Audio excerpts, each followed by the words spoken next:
Maryland's unemployment benefit rate. It's capped at $430 a week. Now, that rate hasn't changed since 2010. But now, with thousands of federal workers laid off and more layoffs to come, one local lawmaker says an increase in that benefit rate is long overdue. 7 News' John Gonzalez spoke with a state delegate who just introduced that new legislation. John is joining us now live in Montgomery County to break down what this bill is proposing. John.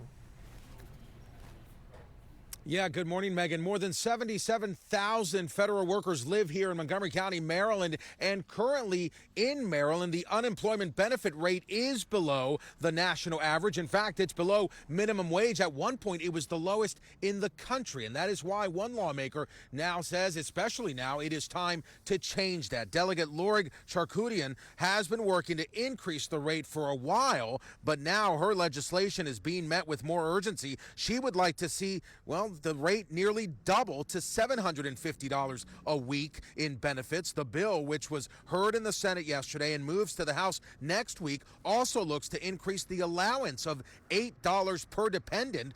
Bill 55-4 would increase that to $25 per dependent. Now, this proposal comes at a time when the state is wrestling with a deep budget deficit totaling close to $3 billion this year alone. So I asked the delegate, can Maryland afford the increase?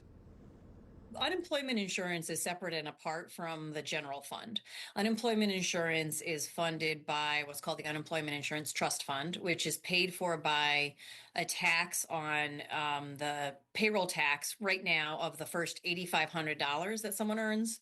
That $8,500 number also was set in 1992 and has not been updated. And she would like to increase that fund to 20%. Now, opponents of this legislation here in Maryland argue that raising the benefit rate can prolong an unemployment spell and adjust and change the quality of housing here in the state of Maryland. If you are scoring at home, the maximum weekly rate in Virginia is currently $378, $444 in D.C.